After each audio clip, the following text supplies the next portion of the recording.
Good evening, and thank you for being here today. This is Pillar 4 Committee, public feedback session actually today. My name is Hope McGuire. I am the chair of Pillar 4 Committee for AIB.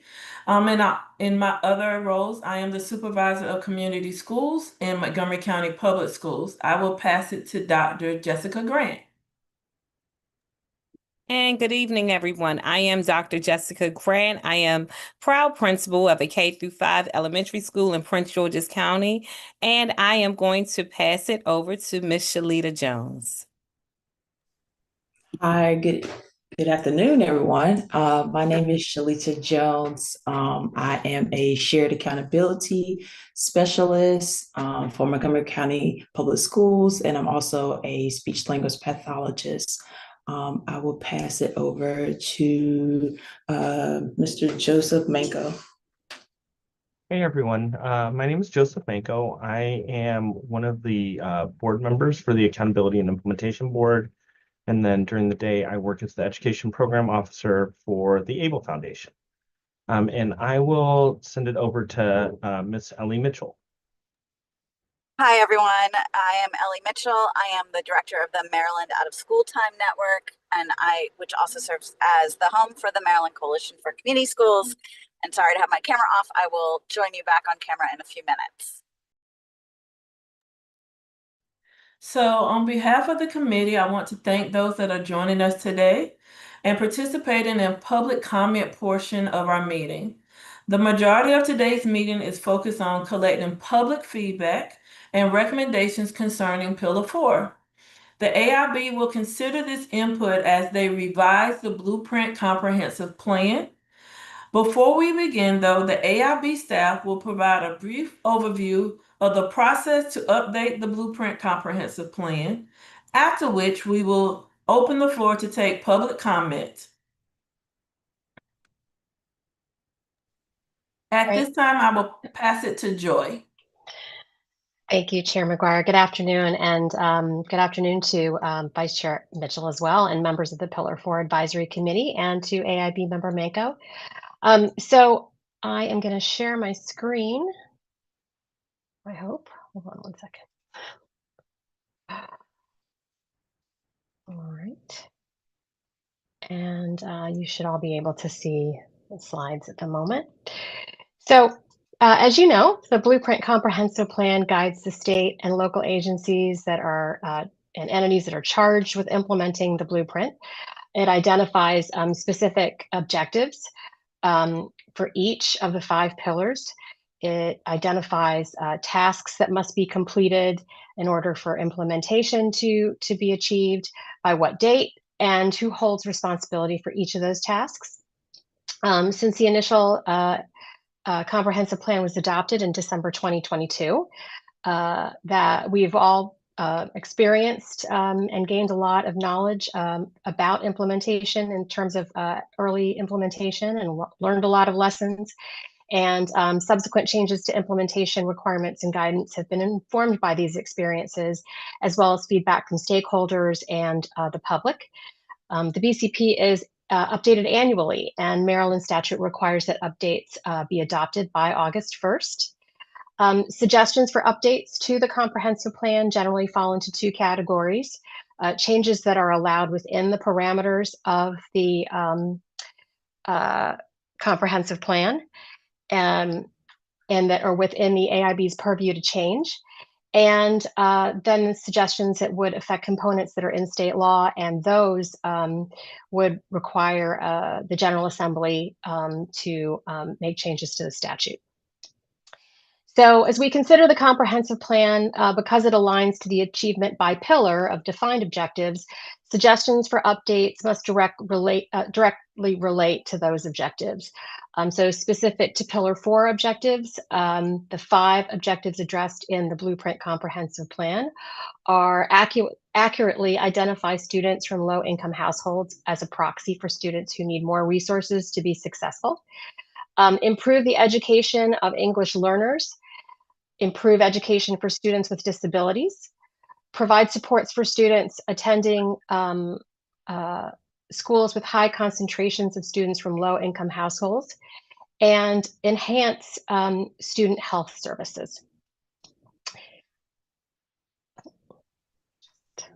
So each year, the plan's updated to incorporate any changes in policy or the law that affect implementation.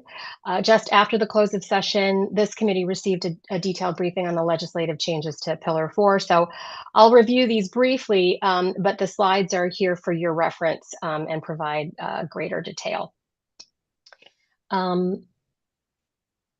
So legislative changes this year were enacted by the passage of the Excellence in Maryland Public Schools Act, HB 504. It made changes to the administration of community schools, inclusive of the flexibility LEAs have in distributing funding to eligible schools, should that LEA have a certain number in their district. Legislation also sets forth additional requirements for these school systems and a process by which they would apply for this flexibility through MSDE. The bill also expands wraparound services. I'm sorry? Yeah. Wraparound services, and it made some changes to reporting. I'm sorry, I should have moved that slide forward.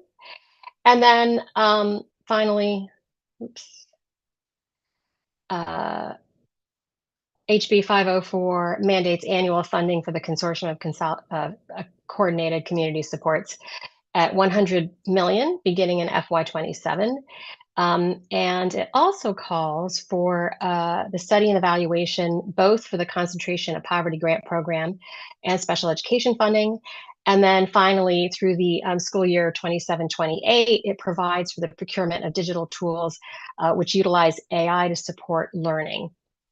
In terms of an overview of the timeline for the comprehensive plan update, feedback is gathered from public meetings like these through the month of June, from state agencies and organizations, and from written comments provided through our survey on the AIB website, which will be open through July 11. In order to meet the statutory deadline for updating the plan, the board will consider changes to the comprehensive plan at their regular meeting this Thursday on June 24th, and then at their, this Thursday on June 26th, and then at their regular meeting on July 24th, they will adopt updates.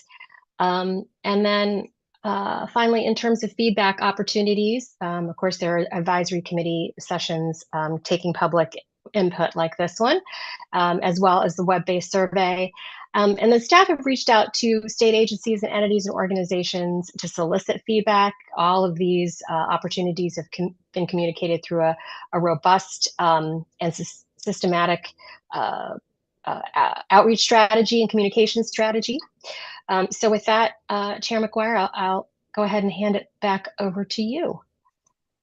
Thank you. That last slide is a great segue into our next part, which is the actual public comment from our 3 speakers. We do have 3 speakers, and I must let you know that we are transcribing and recording this meeting to make sure that you are aware and are okay with that. Our 3 speakers signed up to give comment, and each of you will have 2 minutes to speak. You will see a countdown timer in the corner of your video tile, and when time is up, you will hear an auditory alert. I ask that speakers respect this time allotment as courtesy to the others who are waiting to speak. I will announce the speakers in order of our 3 speakers. Staff are also dropping the speaker list in order in the chat so people can keep track of where they are in the order and be ready to give comment. Advisory committee members, as speakers give their comment, if you need clarification or have a question, please raise your hand. We will have time to engage with speakers, and it's important that we fully understand each speaker's input.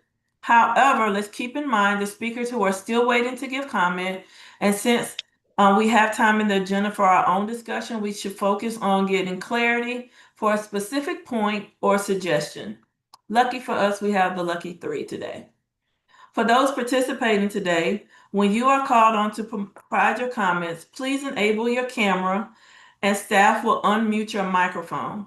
If you are watching this live stream on another device, kindly mute that device before you start speaking. That will avoid feedback and distracting background noise. For viewers and staff, we mentioned earlier, if you did not sign up to give comment today, you can still provide that input through written comments.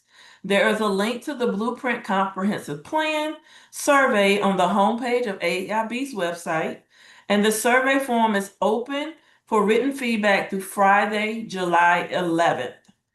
Do committee members have any questions about the public comment process?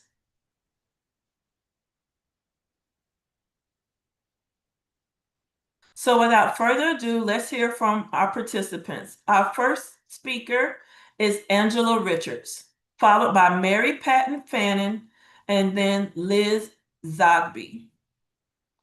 Angela? Thanks, Hope. So Angela is not present as of this moment, so we'll have Mary Pat go first, and if Angela is able to join, then she'll be able to give her comment in a little bit. No problem. Miss Mary Pat Fannin, I hope I said your last name correctly. Please go forward with your comment. Great. Thank you very much. Good afternoon. My name is Mary Pat Fannin, and I'm the Executive Director of the Public School Superintendents Association of Maryland, or PASAM. On behalf of Maryland's 24 local superintendents, I want to express our strong support for the Blueprint and our appreciation for our partnership with the AIB, MSDE, and this committee. And I thank you for your service on this committee. Today, I will highlight 3 priorities. First, we urge the AIB to communicate clearly to the Governor and the General Assembly that the foundation formula is no longer adequate. The original model could not have anticipated COVID or inflation, and today's per pupil funding is insufficient to meet even basic student needs before applying weights for special populations. Adequate foundation funding must be a top priority. Second, one of the guiding principles of the Blueprint is to address the inequities in the delivery of public education. This objective is embedded in Pillar 4's work to ensure that the state is most appropriately calculating poverty to reflect the lived experiences of our students and families. The AIB is required to make a determination and recommendation on whether this calculation should be changed in a report due to the General Assembly and the Governor on December 1st of this year. We strongly anticipate this recommendation and ask that the December 2025 deadline for determining any changes remains firm. Finally, Maryland school systems currently spend over $1 billion in unreimbursed special education costs. We strongly support accelerating the new special education adequacy study that is currently due in late 2026 as embedded in recent legislation from last session. The sooner we understand the true cost of these services, the better we can align funding with student needs. And I know my colleague Liz Zogby will very appropriately and eloquently express the needs of this very special population. Thank you for your time and continued participation.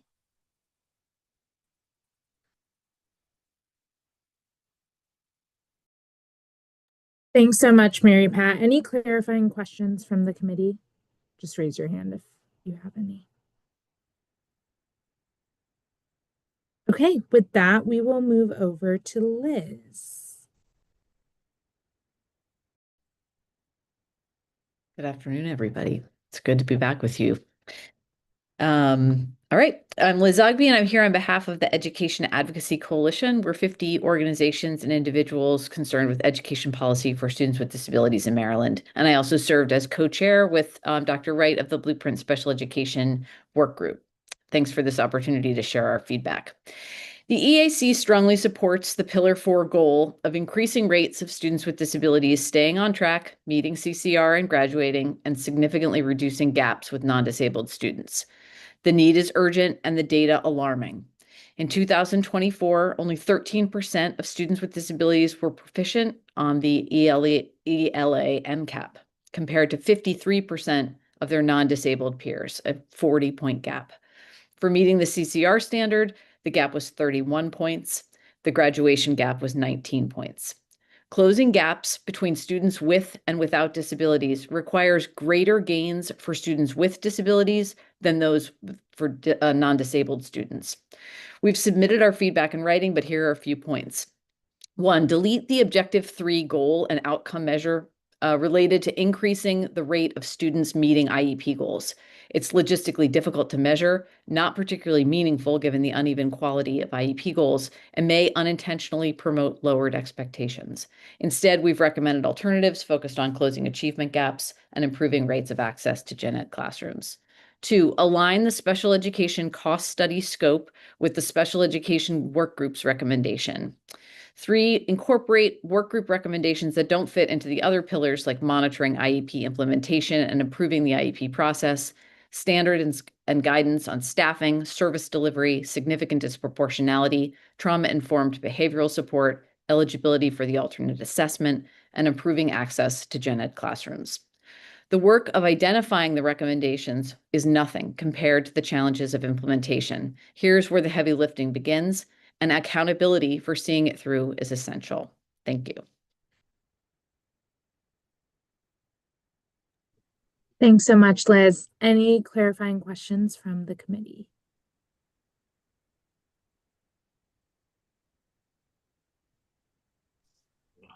I just had one. Just a quick question. Can you provide just a little bit more clarification on, I believe you said objective 3, deleting the. Yeah, sure. Yeah, So yeah. Mhm. the one of the goals of one of the objectives in, I'm going to try to pull up my full feedback so that I can read it to you exactly and not mess it up. Okay, so the objective 3 has the goal of increased rate of students that require special education and or other services meeting annual expected progress targets as laid out in students' IEPs and 504 plans. And so, our feedback on that is, first of all, that would be really difficult to measure because it's not like every student has the same year for the life of a goal, right? A goal can start in May or it could start in September. So where would the benchmark be? Goals can be adjusted over the course of the year if somebody's not making adequate progress, or if they meet a goal, they can have a new goal added. So, there's all kinds of reasons why logistically it's not very useful. It's not particularly meaningful because some IEP goals are very well written and aligned to grade level standards and have perfect scaffolding and the right kinds of conditions, and sometimes they don't. So that kind of variability just means it's not a great data measure. And we have a lot of concerns that when you use progress on IEP goals and meeting IEP goals as a way to measure, the inclination will be to make goals more easily achieved. And exactly at the time when we're trying to encourage more challenging and ambitious goals across the board. Any other clarifying questions? Comments? Okay. Oh, I think, yep, you should have a little thing that says, yeah. Okay. I actually had one from Mary Pat, but I was driving and so could not raise my hand in that moment. But one of the things that you mentioned was the study on the neighborhood indicators of poverty and the your wanting to stay on timeline with that.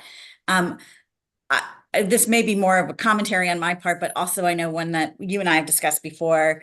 We're a little still lacking information right now about how that process between now and December is rolling out. And I know that work is being led by the Governor's Office for Children. And I'm wondering if you've heard any additional information about that. And that may be something for our panel again to request that information in terms of what we might expect, if we'll get a preview of that report, or if it's just going to be dropped in December. All of it, such an important component. It's kind of the bedrock of Pillar 4. I think it deserves an additional comment. Yes, thank you for elevating it. And my 2 minutes required me to compress my focus on this, but this is something that is so valuable. and has been on a very slow track. The Governor's Office of Children, as I understand, has a report due to the AIB and the MSDE on October 1st of this year. And then there is a turnaround for AIB and I believe DLS and DBM to make a recommendation on whether there should be a recalculation. And my experience tells me that there's going to be a push to push this out because of the funding implications. And I think that nobody wants to be ignorant of reality. But I also think that if we are not documenting this work and, like I said, really trying to identify the real lived experiences of our students and our families, especially with the very strong focus on concentrations of poverty, if we're not counting this correctly, then we are missing a historic opportunity. And I will say I have some outreach coming up with some folks in the governor's office to see where this is, but we do plan to reach out and ask what the status is of the work and to make sure that some of the districts that are doing some creative calculations of poverty and working with families who are especially uncomfortable in current environment right now about looking for personal identifying information, how we can truly reflect those families who need to be counted. So I realize it's very tricky from lots of perspectives, but I don't know that there's anything more important to really what the governor's agenda is, in addition to what our focus is on moving the education in Maryland forward. So it is of the utmost importance to us.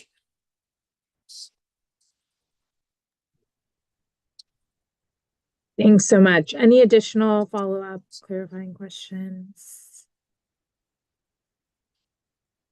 Okay, so Ms. Richards is not present as of yet. If she does show up, then we'll allow her to give public comment then, but I will pass it back to Chair McGuire. Thank you. I first wanted to make sure to send a great appreciation to you, Ms. Fannin, and you, Ms. Zogby, for literally speaking and giving public input and the attention to each pillar. That is something that we applaud, and we are happy that you are doing that. I've watched all of them as well to see how you really have taken the time to advocate for the children. It's good to see Ms. Zogby back. We had a great time when you came and talked to us about special education that we still talk about to this day, and want to have you guys come back for next year. So I just wanted to make sure that we thanked you appropriately for your participation for the students and families across the state of Maryland. At this time, I will turn it over to Ms. Armstrong, who will provide an update. Thank you, Chair Hope. In terms of next steps, this is our last public feedback meeting to gather input. However, as mentioned earlier, there is an online survey that is still readily available, and people can go to this survey and submit their written suggestions through July 11th. The survey will remain open online through Friday, July 11th. You can access the online link going to our website, which is aib.maryland.gov. We have an upcoming board meeting this Thursday, and in August, we will consider all comments and plans to update the Blueprint Comprehensive Plan. One correction, in July, not August. And we thank you for your time and attention and participation. And that is the end of the public feedback portion. And I will turn it over to Chair Hope. At this time, I will turn it over to Emma for an update. Oh no, I'm sorry. That's That was you, Joy? that was me. So just Okay. ignore that and No problem. sorry. So at this time, since we are finished with the public comment input section, is there anything that is also coming up for other board members, committee members that are on here that you would like for us to touch base with before we might end the meeting beforehand?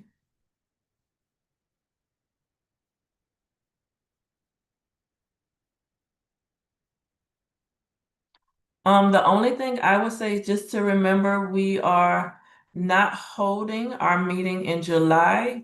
We will have a level setting topic-based selection meeting in August to just talk about briefly what are the areas that we would like to have speakers and reports and data provided to us throughout the next school year of 25-26.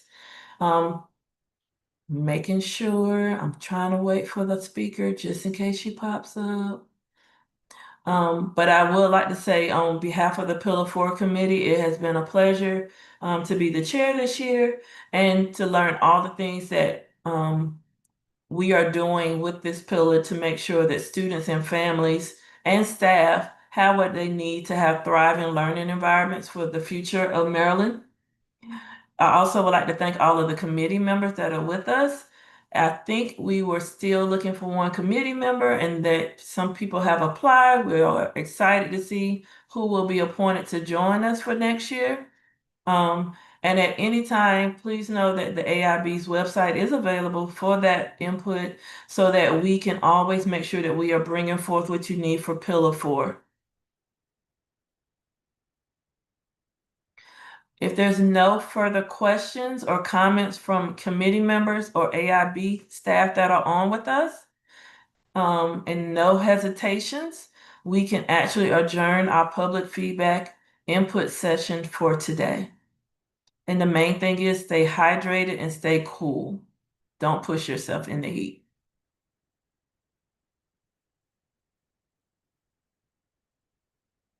Thank you. Thank you.